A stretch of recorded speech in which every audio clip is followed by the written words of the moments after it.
friends, welcome to another vlog. We're home. Because it's gonna rain soon. The news expected it to be rainy. So yeah. Hey friends, wait, can I say my line again? Okay, go ahead. Hey friends, welcome to another vlog. Today it's the next day, so we just woke up and we got our snacks so we can vlog and show you guys what we got. So this is what we got, and we're gonna start on the video. What he said. So, nag-Walmart kami after namin pumunta sa park. Tapos, nagpunta kami sa Aldi, sa Culver's, at saka umuwi lang. Pero medyo late na kasi nung nakauwi kami. Kaya, hindi na ako nakapag-haul. So, let's finish the haul today. Can I tell them that me and Yaya built the fort? Yeah, go ahead. And also, me and my brother, we built the fort together, and it has a bigger space. Okay. So, let's start with what's this? Tyson Dino Nuggets. And then, what's this? Breadsticks. Yes. Frozen breadsticks. And then, this one Is pork nakalimutan and natin ilagay sa ref ribs. kagabi. So, kailangan na ito lutuin lahat. Baka sana okay pa siya. That is pork ribs. And this is... Perry Farm chocolate milk. And Milk. milk. Only milk. Milk. Only. And we got some And then, Knappers. Oh, my favorite ice cream. Cookies and cream ice cream. Great pero value. wala kasi ibang brand ng cookies and cream. Kaya ito muna. And we got some Coppers. We got Pringles. If you can't see, it's right here. I'm gonna eat some of these. And we got balloons. We got bread for somebody. We got chunky cookie chippers. Put them right back in their spot. We got chocolate, a cookie, oatmeal mix for cookies. Like there's two. And there's potato sticks, aka picnic. And balloons. I told you And what's this. this? Daddy's dressing. Nag-meal prep kasi si Joseph kaya yan. And lace. Lace na. Ay! Tapos, eto, nakita namin, sale yung blanket, $4 na lang. Only $4. And then, Wait, can I say it? dahil Harry Potter era ngayon, try natin itong butterbeer fish. Yippee, yippee, ay, ay, yippee, ay, ay. Buksan na natin to kasi hindi siya nailagay sa ref kagabi. So, sana okay pa siya. Yung kasi yung air fryer namin. Nakagamit lang kasi niyan, nagluto ng maling. Eh, nakita ko to sa plastic kanina habang nag-haul kami. So, ganito siya sa loob. Luto na naman siya, kaya, alam mo yun, iinit mo na lang. So, air fryer na lang. Lagay na natin sa air fryer. Let's go.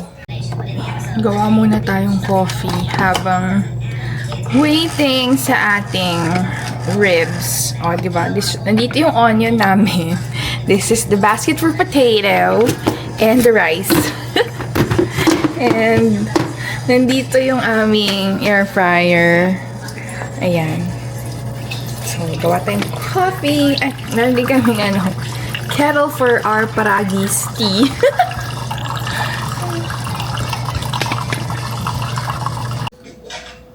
Ito na siya after i-air fry. So, hindi ko siya natusta. Very good. Pero, ewan ko, Depende. Kasi ako gusto ko sa barbecue toasted talaga. Yung medyo may mga itim-itim sa dulo. Itim-itim. Okay, let's go. Okay.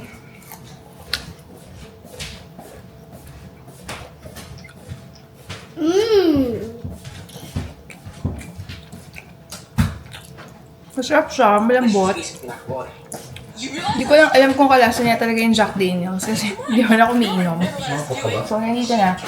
Ang masarap na partner dito, mashed potato. Pwede ko humingi ng mashed potato.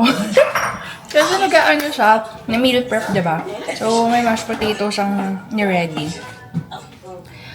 Ako kasi rice pa rin, kasi ulang for me. Pero sa baka mashed potato, patikim natin sa kanya kung talagang may lasang Jack Daniels.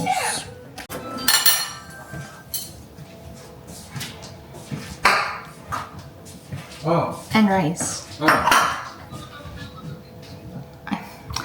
Tawag pa nga. Okay, so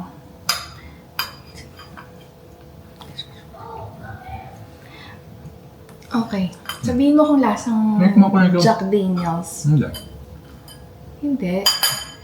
Wala siyang halong lasa. Kahit konti. Ay, wala. Pero masarap, no? Masarap, malambot. Alam mo, kinuha ko lang siya kasi sale. Gusto ko i-try. $7.50 kasi siya.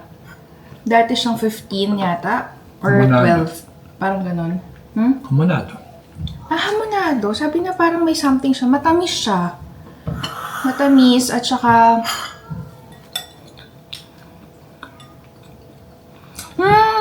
kalasa niya yung barbecue na binibili namin sa Quezon, Tayabas. Yun. Yung pala yun, happy parang familiar yung taste. Yung kulay orange yung barbecue nila. Hindi ko sure, baka may atswete. Kaya masarap siya. Pag nakita niyo sa Walmart, worth it siya i-try. Lalo na kung mabilisan na, food.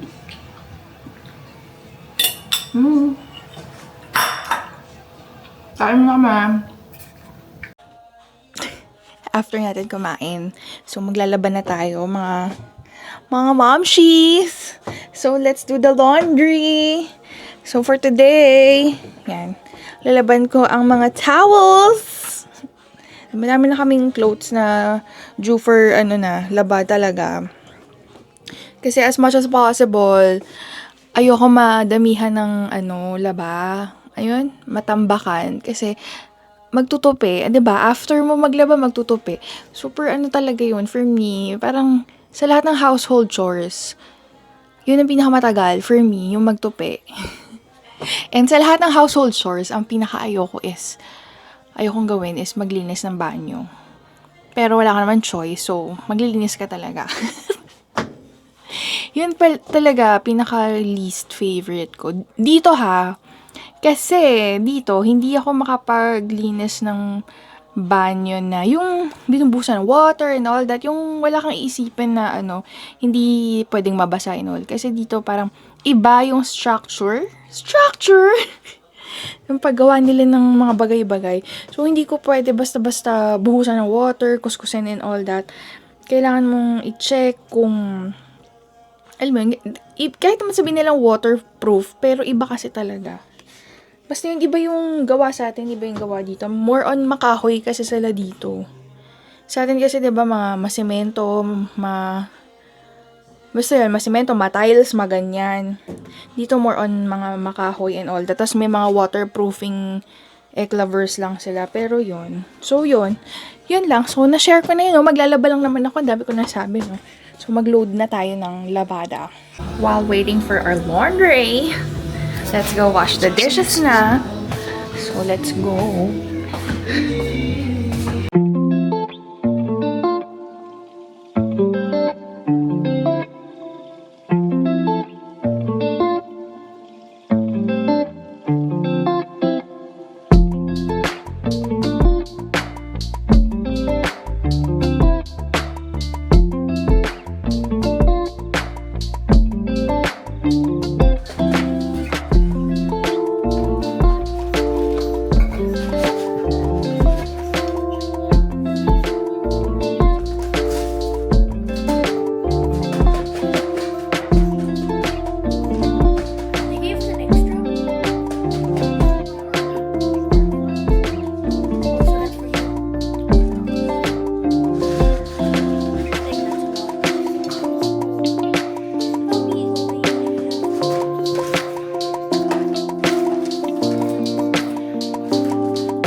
Okay.